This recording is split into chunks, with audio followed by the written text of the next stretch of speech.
The Grand Canyon is a natural feature located in Arizona that is characterized by broad bands of red rock that, when viewed in cross-section, display a geological history that spans millions of years. Scientists just uncovered something scary in the canyon. The canyon averages 10 miles across and a mile deep for 277 miles. It represents rock layers, each of which can be dated to a different epoch in Earth's history. As scary as it is, this investigation could change our knowledge of the Grand Canyon's past. What did scientists do? Let's see how the Grand Canyon will terrify the world with. Before we start our today's video, please subscribe to Unexplained History for more interesting videos. Without any further delay, let's start our today's video. The discovery of ancient Egyptian artifacts. The Arizona Gazette's front page on April 5, 1909, reported on a Smithsonian Institute-funded archaeological expedition in the Grand Canyon that found Egyptian antiquities. The team found ancient artifacts, statues, and potentially mummies in an underground tube network high above the Colorado River. A significant discovery that could not slip under the archaeological radar, but the Smithsonian Institute will say it has no records on the subject. 313-million-year-old footprints. In 2016, Norwegian geology found the earliest fossil tracks in Grand Canyon National Park. Professor Alan Krill made a stunning discovery while hiking with students. The oldest fossil footprints were visible to hikers on a boulder next to the trail. The researchers accurately dated the traces to 313 million years, using a geological map of the strata, the Bright Angel Trail, cavern-like tunnels. In 1909, Smithsonian Institution explorer G.E. Kincaid found mysterious caves during an expedition. The cave entrance was nearly impenetrable, but Kincaid could enter and make an astounding discovery. Massive tunnels extended out from a central cavern-like structure of a wheel, filled with antiquities like sculptures, seed granaries, and copper weapons. It was large enough for 50,000 people to live happily inside. The Grand Canyon is missing billions of rocks. Scientists have been concerned about this phenomenon for decades because the Grand Canyon is proof of history through rocks, with each layer representing a specific period on Earth. After learning that rock layers dating back more than 1 billion years are missing from the geological record of the Grand Canyon, known as the Great Unconformity, geologist John Wesley Powell first noticed the anomaly in 1869. Experts discovered this when they saw that some rocks from 1.4 to 1.8 billion years ago were next to stones from 520 million years ago. This research indicates that certain events have contributed to the odd hole in the geological record. This trade must have been turbulent for Earth's tectonics. Geologist Alan Krill and his students were climbing the Bright Angel Trail in Grand Canyon National Park when Krill saw a weird rock with marks from a fallen boulder along the trailhead footprint-like marks, a visiting Norwegian. Krill took photos of these patterns and gave them to the university. It was the first evidence of vertebrates walking in dunes. Rowan found that the fossil traces show 2 different reptile species walking diagonally over the location. According to analysis, this discovery is important because the vivid Angel Trail traces demonstrate that vertebrates exploited lateral sequence gates early in their evolutionary history, which scientists learned after the Grand Canyon's paleontology program manager dealt with Roland's footprint results.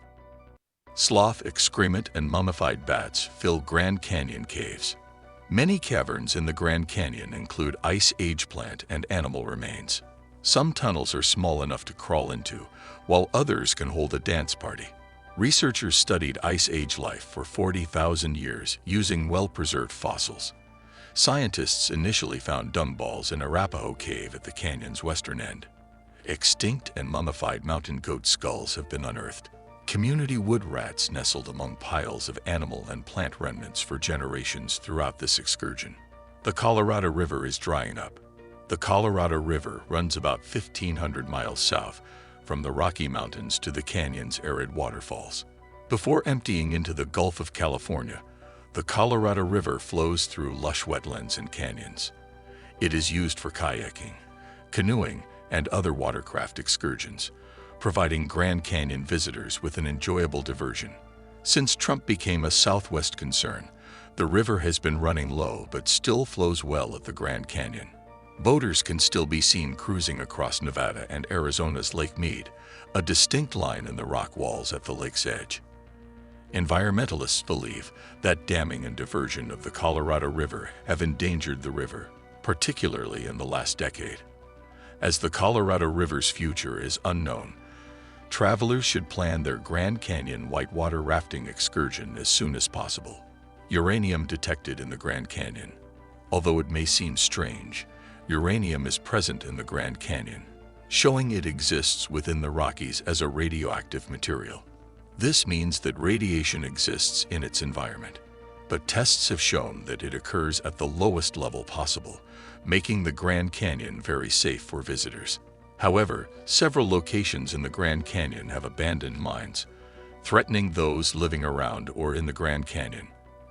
After the Yellow Wall incident, petitions to ban uranium mining in the area began to circulate, and the hybrid Supai tribe, whose habitat is at the bottom of the Grand Canyon, voiced its concern about uranium pollution. Grand Canyon Cave Suite. John F. Kennedy, the U.S. president at the time, prepared a haven for the population in the Grand Canyon, in case bombs fell.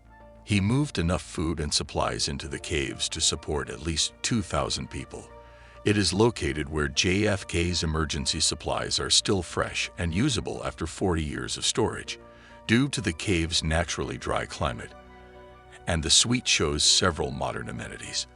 However, since the bombs never dropped, the cave suites became tourist attractions for people who visited the Grand Canyon, located 220 feet below ground due to its extraordinary depth, zero humidity, and total darkness. The Mogian monster. The Grand Canyon's Bigfoot is a mogul beast.